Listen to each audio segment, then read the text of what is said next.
Hi friends, welcome back to my channel. இன்னைக்கு நம்ம என்ன ரெசிபி பார்க்க போறோம்னா ஒரு சூப்பரான ஃப்ரெஷ் கறி தாங்க.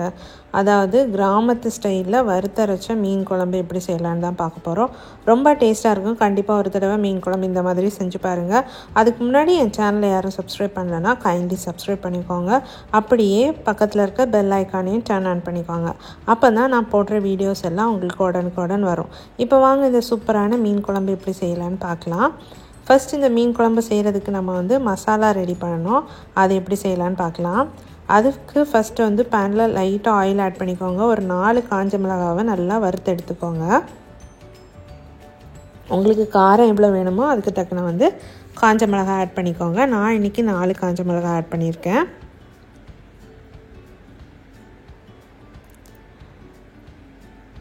நல்லா ரோஸ்ட் ஆனதும் அதை எடுத்துருங்க.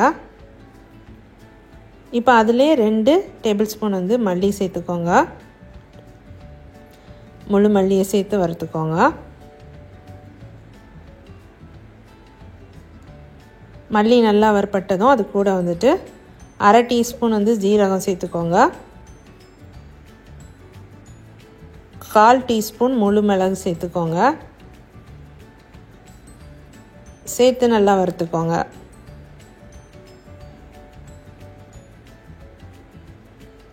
இப்போ அகெயின் கடாயில் ஒரு அரை கப் துருவன தேங்காய் சேர்த்துக்கோங்க.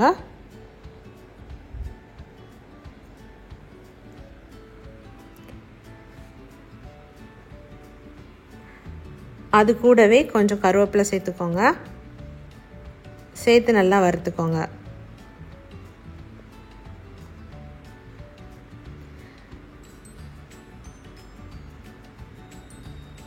மீடியம் ஃப்ளேமில் வச்சே வறுத்து எடுத்துக்கோங்க. ஹை ஃப்ளேம் வச்சிங்கன்னா உடனே தேங்காய் கரைஞ்சிரும். ஸோ மீடியம் ஃப்ளேம் வச்சுக்கோங்க. தேங்காய் ஓரளவுக்கு வறுப்பட்டதும் அது கூட ஒரு 10 சின்ன உள்ளி இல்லைன்னா சின்ன வெங்காயம்னு சொல்லுவாங்க, அதை ஆட் பண்ணிக்கோங்க. சேர்த்து வதக்கிக்கோங்க.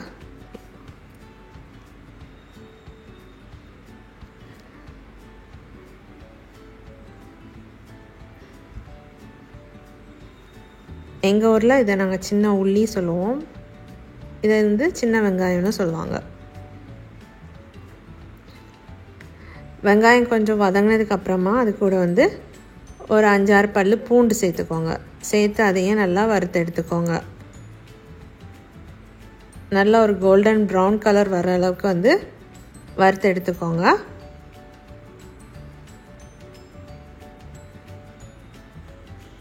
இப்போ பார்த்தீங்கன்னா நல்லா வறுபட்டுடுச்சு.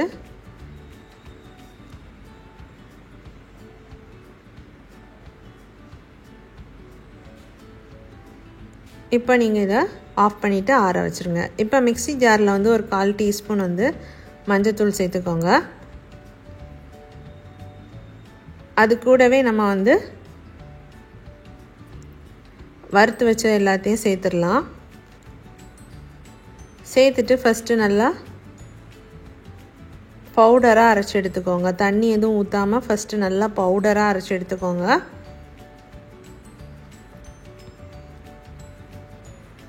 இப்படி நல்லா பவுடராக அரைச்சி எடுத்துக்கோங்க. இப்போ இது கூட தண்ணி ஆட் பண்ணி நல்லா மையாக அரைச்சி எடுத்து வச்சுக்கோங்க. இப்படி மையாக மசாலாவை ரெடி பண்ணி வச்சுக்கோங்க.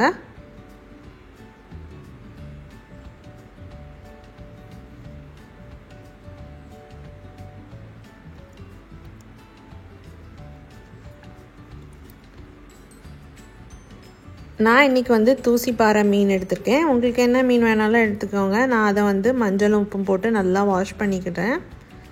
நல்லா வாஷ் பண்ணிக்கோங்க. மஞ்சள் உப்பும் போட்டு நல்லா தேய்ச்சி வாஷ் பண்ணி எடுத்துக்கோங்க. தூசிப்பாறை தான் எடுக்கணும்னு இல்லை, நீங்கள் எந்த ஃபிஷ் வேணாலும் எடுத்துக்கலாம். தூசிப்பாறை கண்ணாடி பாறைன்னு சொல்லுவாங்கன்னு நினைக்கிறேன். பட் எனக்கு ஷுவராக தெரியல. எங்கள் ஊரில் இந்த ஃபிஷ் தூசிப்பாறைன்னு சொல்லுவாங்க. இப்படி நல்லா க்ளீன் பண்ணி எடுத்து வச்சுக்கோங்க. இன்றைக்கி நான் 1/4 கிலோ மீன் எடுத்திருக்கேன் இந்த ஃபிஷ் கறி செய்கிறதுக்கு. நான் இன்றைக்கி செய்ய போகிறது மண் சட்டியில் தான் செய்ய போகிறேன். ஸோ மண் சட்டி எடுத்து வச்சுக்கோங்க.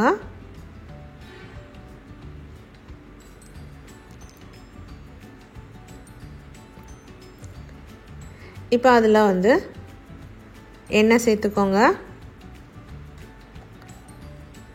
ஒரு 2 டேபிள் ஸ்பூன் அளவுக்கு எண்ணெய் சேர்த்துக்கோங்க.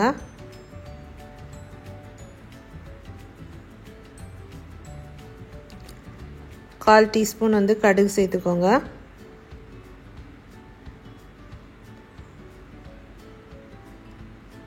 கடுகு பொரிஞ்சதும்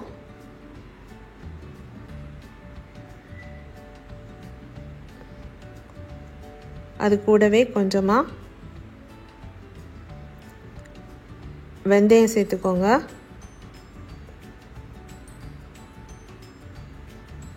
இப்போ அதில் கருவேப்பிலை சேர்த்துக்கோங்க.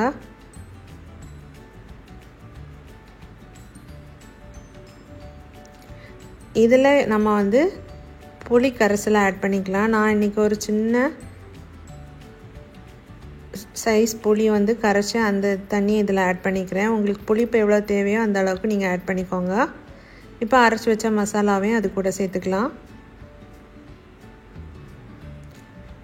இப்போ நமக்கு குழம்புக்கு தேவையான அளவு வந்து தண்ணி ஆட் பண்ணிக்கோங்க.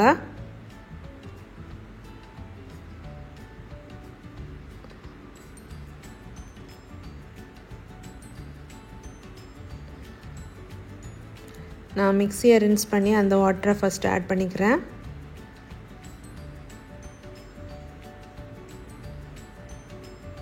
தண்ணி உங்களுக்கு தேவையான அளவு ஆட் பண்ணிக்கோங்க. பிகாஸ் ரொம்ப குழம்பு தண்ணியாக வேணும்னா தண்ணி ஜாஸ்தியாக ஊற்றிக்கோங்க, இல்லைன்னா கொஞ்சமாக ஊற்றிக்கோங்க. இப்போ இதுக்கு தேவையான அளவு உப்பு சேர்த்துக்கோங்க.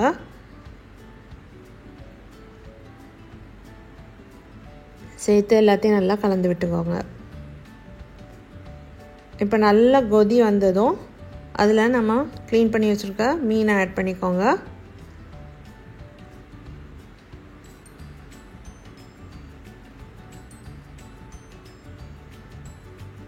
அப்புறமா நல்லா மீடியம் ஃப்ளேமில் வந்து நம்ம குழம்பு கொஞ்சம் வற்றி வர அளவுக்கு வச்சுக்கோங்க.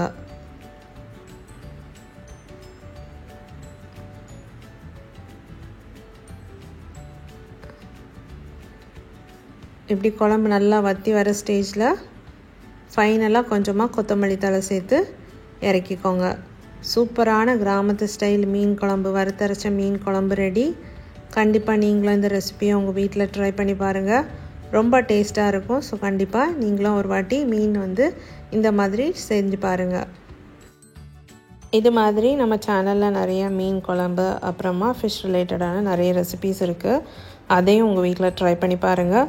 என் வீடியோஸ் உங்களுக்கு பிடிச்சிருந்துச்சுன்னா மறக்காமல் என் சேனலை சப்ஸ்கிரைப் பண்ணுங்கள், லைக் பண்ணுங்கள், ஷேர் பண்ணுங்கள். தேங்க்யூ.